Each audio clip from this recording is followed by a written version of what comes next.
Charles, Partner, how you doing, man? I'm doing great. How are you? I'm good, thankfully. So let me just I grabbed some stats off the website. Okay. 2,000 apartments built and over 15 billion in capital markets experience with a $500 million of construction and multifamily in the pipeline. How do you guys do it? Uh, One day at a time, one foot in front of the other. Amazing. Amazing track record, amazing pipeline. Um, why did you focus, or why did the team focus on institutional quality assets versus call it much smaller multifamily deals? Sure. So naturally there was an evolution, and as we evolved and watched the different sectors of real estate, multifamily obviously became one of the most resilient, and it happened to be the sector that we knew the best. I started investing in multifamily almost 30 years ago when I was a student in college. And so what became off campus apartments soon evolved into an expertise around developing and executing on multifamily. And then we were able to partner with best in class in the industry. And so once we were able to reduce the risk of best in class industry, you had execution on one hand, and then you had high quality asset class sector on the other hand. And combining those two made for a good combination. I see. And so we've gone through, it feels like four cycles in the past 2 years. And there seems to be almost a safety in unit count, right? As as you start to look at uh, different projects, is bigger better? Not necessarily. Not necessarily. I think that bigger in phases is better because then you're able to leverage your expertise in a sub market and then phase into it. But no, bite size opportunities, and for us, bite size meaning 250 units plus minus per phase becomes the right sweet spot because that becomes a sweet spot for capital. It also becomes a sweet spot for lease up. I see. I see. So how has Gateway in the era of dollars going towards data farms and data centers and dollars going towards this kind of a lot of these single family rental portfolios and such, how has Gateway created that niche, or your niche within the institutional investment allocation? Sure, sure. So we've been very fortunate to have learned how to work with various public-private partnerships and identify where those public stakeholders want to be. And when the public stakeholders direct economic development activity, we follow that. And so, based on that pattern, we've got several markets that we know fairly well, and then we're able to either acquire sites or joint venture with landowners, which has given us a little bit of enough of a competitive advantage in each of those markets to get deals that both do well and create an impact. That impact actually motivates the local stakeholders to be a little bit more friendly to our projects, whereas a lot of projects sometimes face significantly greater opposition. Interesting. So you become a very friendly answer to the municipality's problems while still having this kind of this institutional and capital markets depth and experience. Correct, correct. That's an interesting place to be. Interesting place to be. How do you choose the cities? So Sure. there's yeah, we've always had, a ton of business on the coast. There's some, gateway cities clearly in the middle, and with migration patterns, I guess some of those cities have become a lot more popular in recent times. How do you choose, how do you choose where to throw the dart?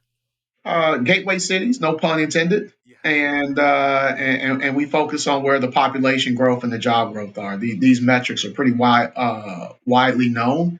And then if we couple that with good on the ground local partnerships and policy friendly places. That's how we have selected our market. So right now, that's become suburban Washington, D.C., expanding from our success in the district. Fortunately, we're not in the district today. Great opportunity to buy, but a lot harder to develop, as well as in Metro New York in Northern Jersey. Yes. Yes. So just to flash back a little bit, you guys pulled off just a tremendous project in DC with Trellis House. We like it. We like it. We were able to go from what started out as about 120 units to 319 units. End up winning a significant number of awards, and our design build partners in the transaction wanted to go do more. So that's exactly what we proceeded to do. It's you just roll into the wins. That Just is, that roll. is. I mean, look, and I mean, our design build partners, I probably downplay them a bit, but our GC partner, the fifth largest general contractor, multifamily builder in the country year over year, and the architect worked with them since the late '90s. That I can't believe it's been that long, but since the late '90s on my first project, and they're the seventh largest architect of multifamily properties in the country. So you have the all star team. How do you how do you start to pick out those teammates that you know are going to have that synergy, that you know are going to have that level of skill to be able to complete a project that size, and then kind of roll it into the much larger platform?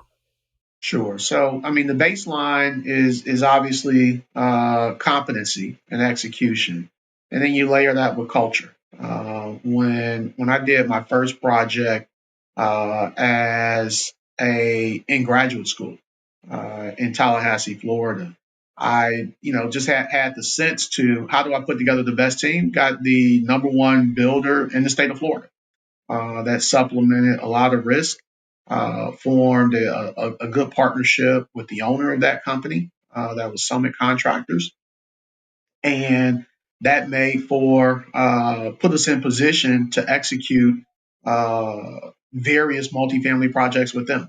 And so that recipe was just rinsed and repeated of how do you get the best in class teams, which usually that's very public and published. But then the bigger and more important is that a cultural fit with our plan and execution. So I've been able Hmm. to marry both of them. So you're immediately going for the all stars, right? And I think that, I mean, that was something I picked up in grad school as well, where you're going with the team, or you're going with the group that your project is very simple for them.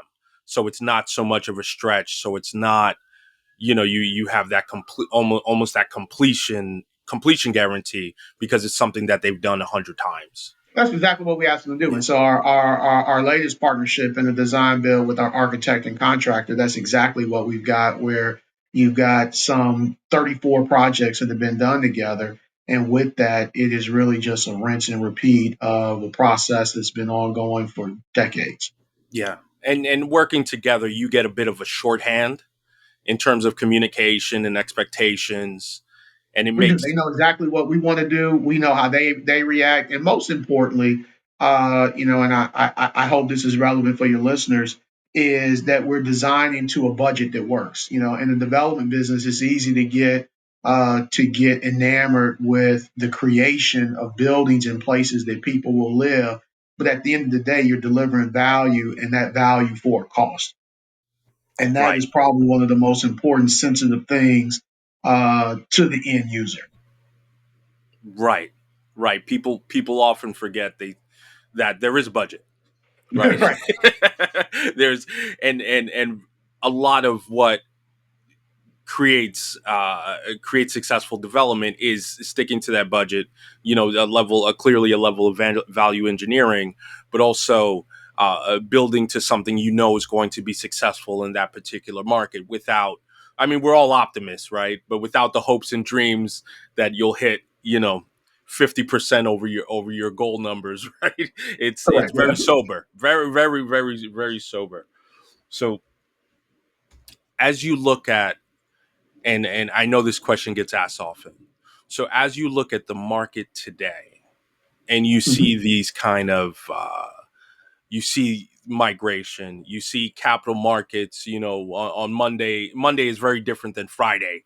Call it in capital markets. How do operators and developers hold on? How Sure.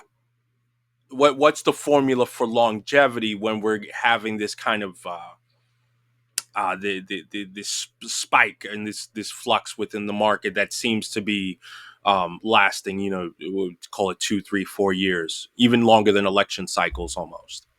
Okay. So I'll say location, location, location, Okay, and jobs, jobs, jobs. All right. interesting. So the fundamentals become part one, and then what's important to the point you're bringing up is capital. If you have short term capital to try to make a long term investment, then you got a short window and you don't have a long term investment. You have a short term investment.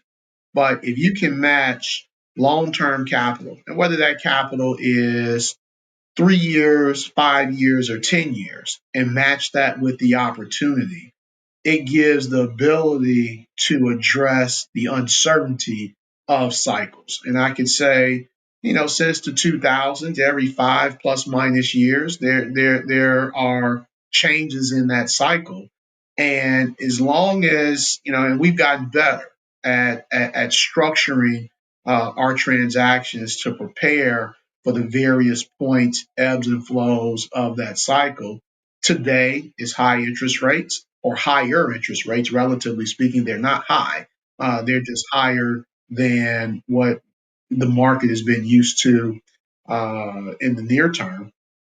And then the other part is hopefully what's in our rear view is inflation cost spikes.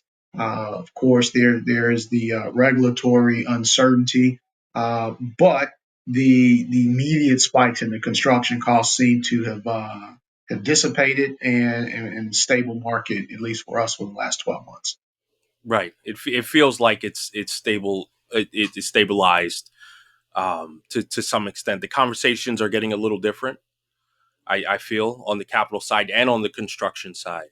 So you mentioned the fit with capital. So there was a marriage within the team, right, where you're on board with your GC and your design build team, and then now there seems to have to be a level of comfort with the capital you choose, right, with the capital partners and the investment partners you choose. Can you talk to how I don't want to say vet, but how those conversations work out to where you decide on this individual or this group is a good group to have invest in our platform.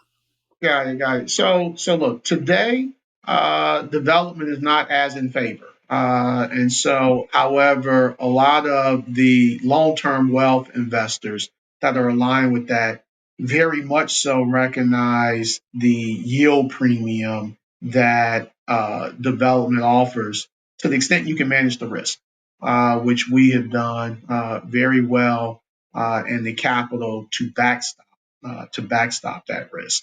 Uh, so in today's market, we are thinking about how we get the right cultural fit and alignment, but there are a lot fewer capital providers investing in development today, and that's today in third quarter of 2025. But over the longer view, as we're making these longer term investments. I mean, you're talking about 2 years of, a year to 2 years of construction. You're talking about 12 plus a year of lease up.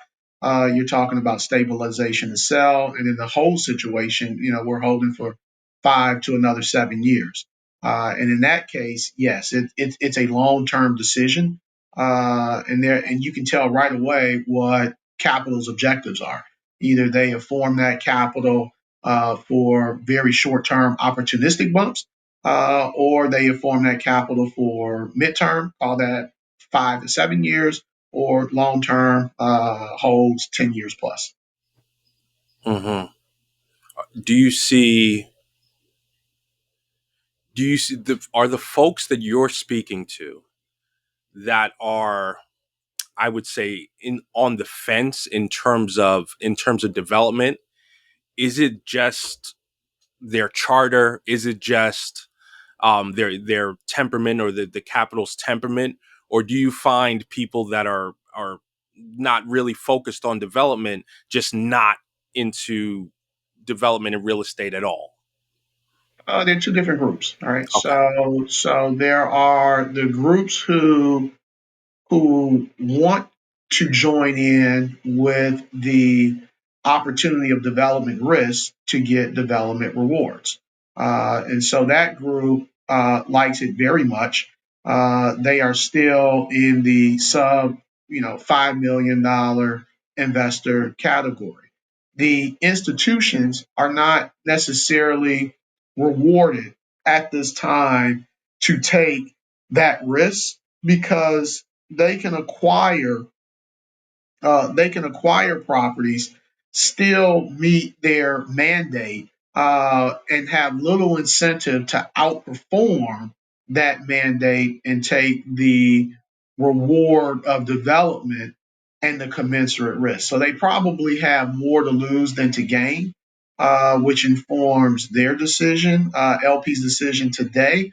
But it is starting to come back in favor as basically the supply all gets absorbed, which you're seeing record absorption in the markets we're in for sure, and in most growing markets across the country. Right. So there's a tremendous absorption of the stabilized assets, but Mhm. there's still this level of hunger for that the real estate allocation. So now the shift is slowly, I guess, moving towards development. Yeah, well, people Or have to have some place to live, and so are you going to live in a house? By the time you finish fully loaded, that might be $3,000-4,000 a month plus, or much lower cost apartment. And given the demographics, uh, definitely a lot of tailwinds in the rental sector favor.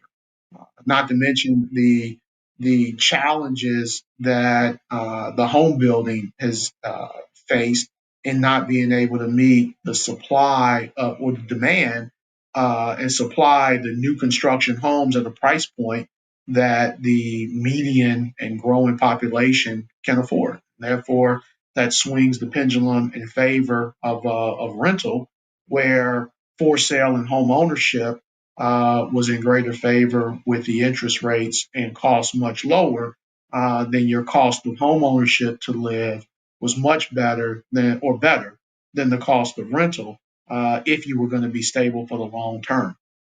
But now you have migration with jobs, and you have demographic demand coupled with high cost of single family. It leaves only one place to go.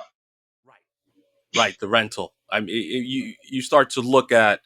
Uh, I mean, just it's a level of opportunity cost. It's a level of wanting to be in a very specific location because your job has moved or opportunities have moved. There's the dating pool, right, which plays a huge factor, especially in this in the urban population. And I know you specifically, you guys have focused, or Gateways focused on the coast. What what gets you out west or to the Midwest? Uh, For the Midwest, for development, we have not been in favor of that and have not really looked. I grew up in Chicago. I think it is a very difficult value proposition unless there is a cost advantage, and we do not have a cost advantage execution in the Midwest. In terms of going out further west, two things. One becomes a cost advantage, sometimes delivered through modular. Some of our partners do have that. And that could be worth the trip and the execution out. The other side is some sort of competitive advantage that we're able to take advantage of with strategic landowners that then have properties where there is the municipal support. So if you combine the economic development, public investment, and policy initiative with location in an area where there are jobs and income, then that makes sense and draws us out there. Otherwise, we've got a fairly large enough pipeline on the East Coast to digest today, but certainly paying attention to the entire smile of the United States and where we can match jobs, location. And really, it just comes down to, do we have strategic landowners? And that, in a lot of cases, could be through direct relationships or through institutions, churches, higher education, that then also want to have excess property in these places of location, jobs.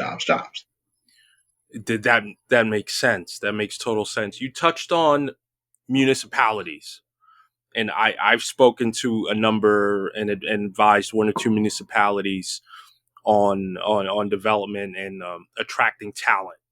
So, what does, let's come back a second. The success of a development is largely attributed to the kind of the openness of that municipality to work with a developer Mhm. on 100%. How does a municipality that may be kind of in the middle or struggling to attract developers with experience in capital markets experience, what do they do internally to get gateway to come to, to come to their town? Um, Pick up the phone and call, email, LinkedIn, all of the above. No. So I'll start with an elementary analogy that most, I think, will be able to relate to. When I was 21 years old, a junior in college, the president of the university and I were friends, and he told me I cannot grow my university if the community around me does not grow with. This was in Tallahassee, Florida, where he gave me a full ride scholarship to come to school. I'll tell you about that later. But for the next, you know, 30 years, I paid attention to that statement every single year and watching the pattern of that develop. No pun intended on the development. And what that pattern was that cities that embraced housing and cool environments where people wanted to live, they attracted talent. And the employers then followed that attraction to that talent. And it comes down to, yeah, there's some fundamentals of city dynamics, but then there's city leadership. And then the larger cities, of course, have big policy decisions to make. But then we've also seen regional and smaller counties and municipalities and governments embrace these economic development tools. And so when they put that signal out there, we pay attention. And so it's the signal followed by jobs, location. Right. So they have to set out the bat signal that they're open for business, that they're welcoming development, they're trying to attract the jobs, and that they're open to density.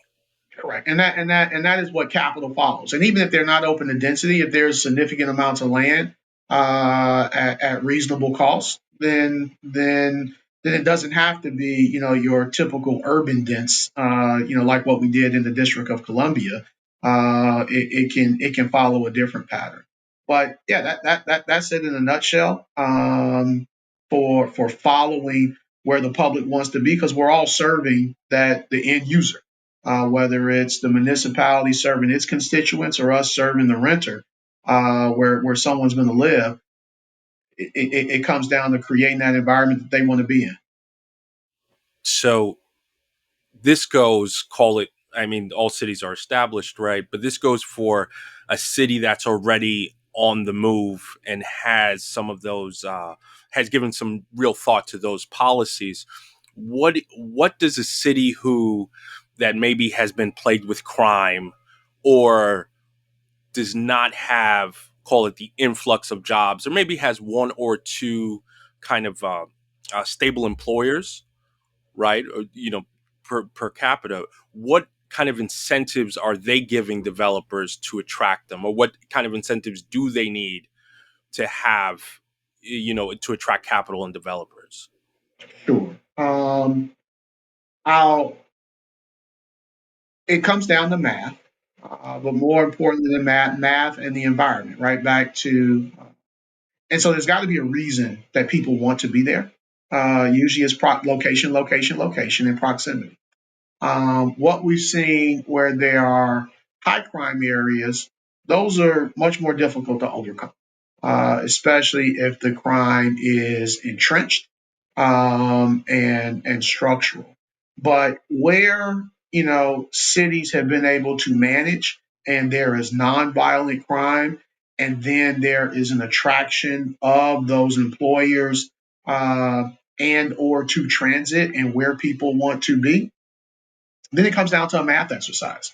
And on that math exercise, you're typically, they have a lot of tools that can incent, and subsidize largely on the property tax side.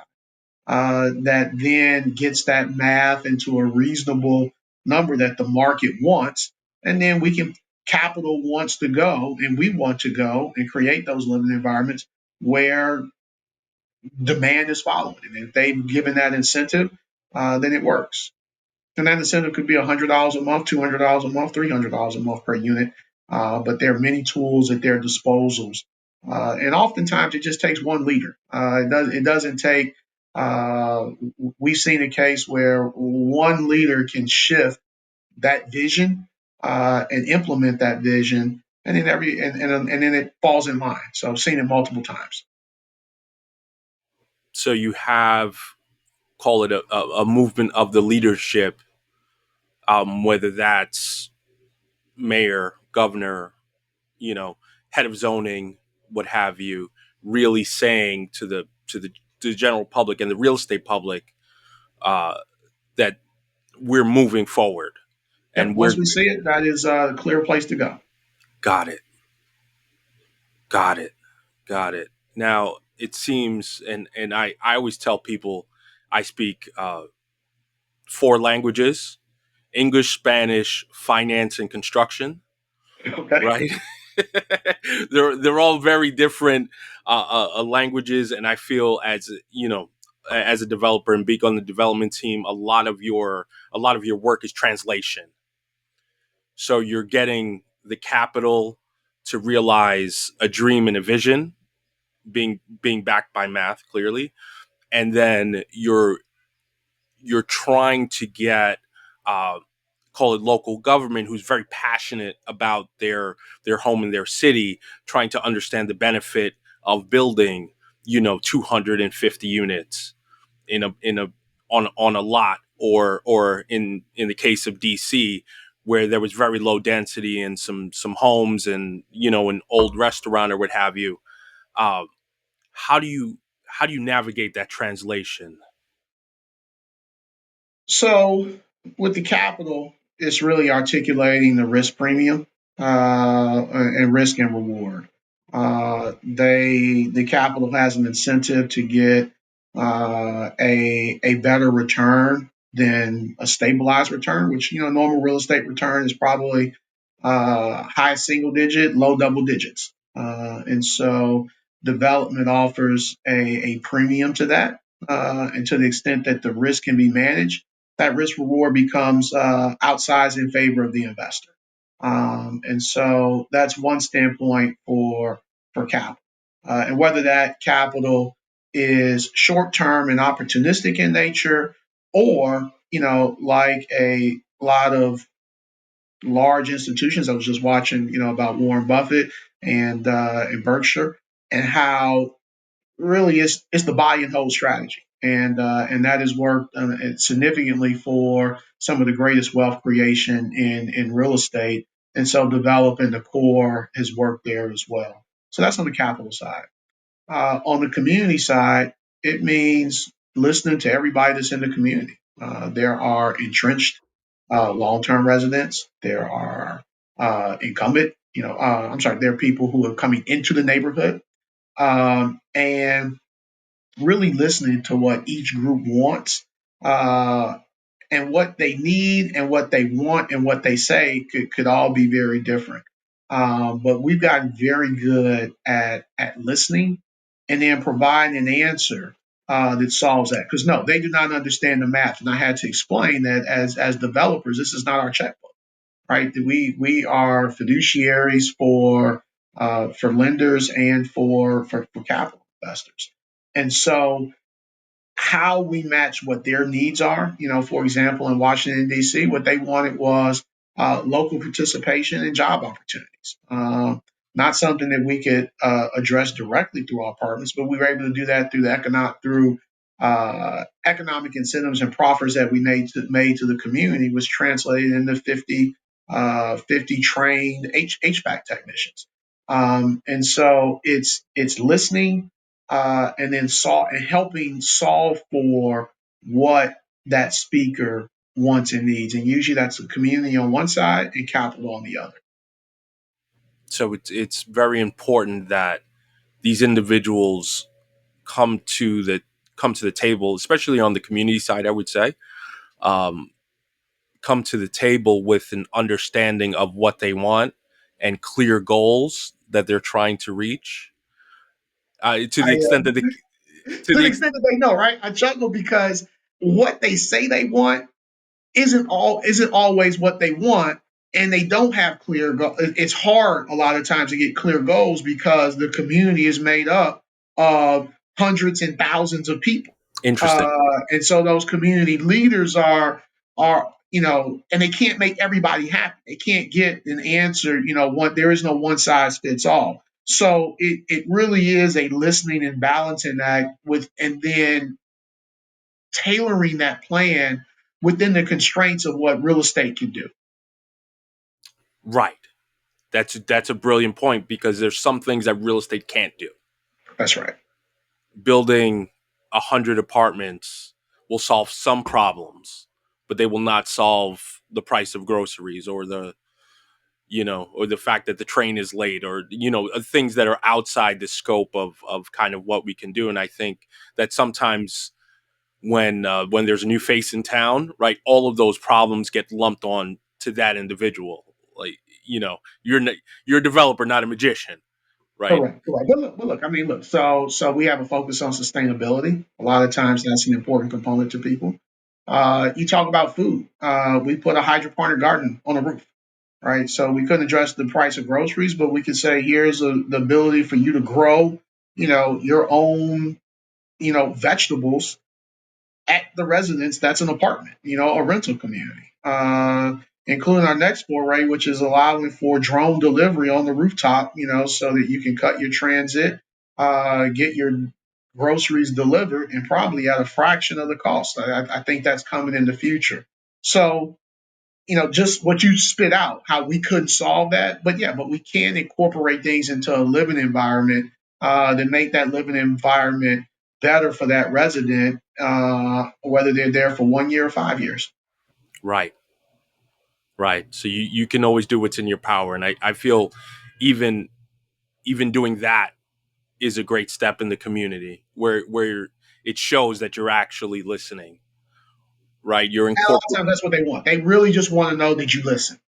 Are you listening to us? And from there, they embrace the project. And when the community embraces a project, that's why I mentioned the impact earlier. It's not about yes, there's some DNA of doing good, but when you are aligned with community stakeholders, they become aligned with you, and then that creates kind of a circular uh, loop of success. They support us, we support them. The project succeeds, everybody wins. That's always the goal. That's the formula. Literally, that's the formula. Let's take, and I'm not going to say how far back, but let's go back to Tallahassee and FAMU. So one thing I want to say is FAMU has been an institution of academic rigor and community that has produced just brilliant minds and headliners. And I I just want to commend it as an institution. Go Rattlers, right? Appreciate that, Gardner. And I was reading about Columbia this morning, the settlement. I was like, oh my god. But Well, my undergrad was Penn State, right, so right, right. we've definitely got. If you want to, in terms of culture, you'll never meet a nicer group of alumni and a more welcoming group of alumni who are always down to party a little bit after work. Um, but going to I think undergraduate and the community of these undergraduate schools really dictates the kind of professionals that come out of them, It right? does, So, and the culture and the way that they train their talent. And look, really appreciate the mention on Florida A&M. It's probably no accident in the outcomes. In 1994, they out recruited Harvard in the recruitment of national achievement and national merit scholars. wow. And so when you get that concentration back to leadership, right? So you had a dean of a business school and the president of a university that made direct efforts to go and recruit the best talent nationwide, and they got that, and that produced a lot of like-minded and talented students that then iron sharpens iron, and those students end up producing. So you said take it back. Where did you want me to start with the 30 years So ago? so what how you say 30 The um 30 years ago, right? right. How does your journey at real estate start that early? Sure. It started probably earlier than that. It started in seventh grade. So it started in seventh grade. I was at Whitney Young High School in Chicago. It's a magnet school. Had great teachers, and one of the teachers, my seventh grade teacher, uh, infected us with an idea after telling us he was almost a millionaire. Right now, this is in the '80s, and he's talking about a millionaire. That's when a millionaire was really a big thing. And he said two things: buy property and other people's money. Those were the things that he left us with. And so, when after getting a scholarship to school, I started out with figuring out I want to go buy property, and went to my parents to do that, to co-sign on the loan. So I had made a few $1,000s as a lifeguard in Chicago for the summer, and use that as a down payment on a house. Asking them to co-sign, other people's money, but I had a scholarship, so they didn't have to have any college expense, and they did. And that three-bedroom house where I rented two of the bedrooms was able to grow into 36 beds the following year. That was at the time townhomes were being developed for students. There were 9 townhomes with 4 bedroom and 4 baths. I was able to use a home equity loan from the house, followed by $60,000 from my parents. And my parents were not wealthy; they're public school teachers, retired now, but they had their pension, and they had a small annuity, and I was able to guarantee that return on their annuity, because for that $60,000, it was about their annuity was just about $5,000 a year, and the savings of my brother becoming one of the owners of those 9 townhomes, he became a resident of the state of Florida. And by becoming a resident and a property owner, the tuition differential effectively guaranteed their return. So, Wow. so that put me as a junior in college with 38 tenants that I was collecting rent from. It was very easy to go from 50% occupancy where the buildings were that we occupied up to 100%. Um, and then couple that with back to the president's statement of I can't grow my university if the community around me doesn't grow. And so fell into the development business in the late 90s off of the thought that could now just build 36, 360 beds, turned out to be 96 apartments, um, as opposed to acquiring. And that's where, the story goes back to identifying the largest contractor in the state who's building apartments. He was building a lot of apartments, the largest apartments over in the Florida State submarket, and just pulled it right over. We ultimately did not execute with him. We ultimately formed an even stronger partnership and went on to do 4 transactions together. Wow. Wow. I hear in that story a lot of listening, right? Your parents had a need and you were able to get the scholarship and fill that need. So there was I don't want to say leverage, right? But there was some amount of leeway to make the trade. So That's right. you understood what every party needed and were able to provide that and very early on That to was it. your Yeah, yeah. And look, and having and then having the weight of that, as a college student, forced to sharpness very quick. Because if you got it wrong, it was all of my parents' cash. Now they had a great pension, so they were very secured from a pension standpoint. But from a cash standpoint, it was still very material. It brought a sharpness to that, and then I was able also to partner with Tom Joyner's son, Oscar Joyner, and that formed the basis of being able to go to other markets with the same scenario. So yeah, got lucky, right place, right time. Was very thoughtful and smart about problem solving, and that's how the business evolved. wow. Wow. And I want to talk about we talk about relationships and working with folks. I know your partner, Terrence, who was also your friend in undergrad. Did you guys just meet on the? How does that happen?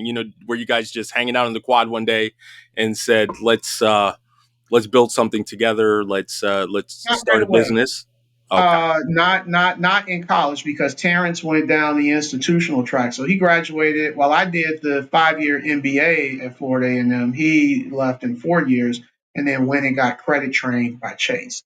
It allowed him to see um, real estate in the city and up in New York, and then that expanded kind of nationally. Terrence was one of our early investors, and given his visibility into multifamily platforms, coupled with the track record of executing with best in class partners, that made for a great opportunity to come together. And so that is what we did. Produced some great work, and now have a great pipeline behind it today. So it's been good. And to close out, Charles, somewhere in a dorm room in this country, there's a Charles Frazier sitting there. His parents want him to be a doctor. He's pretty good at finance. What are we as senior real estate professionals? What are we telling the young man or woman? What are we doing Um, to help them in their dream? so um, look, real estate in the built space stays permanently. I'm going to try to answer the question you asked, but in what I heard, and from my story. And it was, long-term wealth creation. When you looked at the Forest 400, it was the people with original ideas and they found it something new and unique. That was, and then there was inheritance, but the staple was real estate. And it was coupled by age, right? So it took time, and often that was with generations, multiple generations. So I think there's a huge opportunity for that, and I'll say it might be the dorm room kid, it might be the seventh grader, right? Thinking about where they're going to be, And then the second part is exposure. I mean, I was exposed to one teacher who shared one little story, and went down the road I did. I hope that they're able to access and be exposed to what had no way of knowing for me. I'm obviously a part of the Real Estate Executive Council, which is a senior group of real estate professionals that are working on exposing groups that have not been exposed to real estate in the past, to the commercial real estate industry, and exposing that. We have a program called REX, REEX, that we sponsor and support and mentor. And so I think it's really just exposure, and being able to see, because what I was exposed to, I was able to do great things. I think that what this next generation to be exposed to at college, and even in high school or even younger. I was in, like, I guess you call that middle school, seventh grade. That their potential is exponentially greater. Brilliant. Charles, I think we'll end there. Thank you for your time. Thank you for your time, and thank you for changing the built environment. All right, Gardner, appreciate you thinking of me and including here. Of course. Take care. Thanks. All right, bye.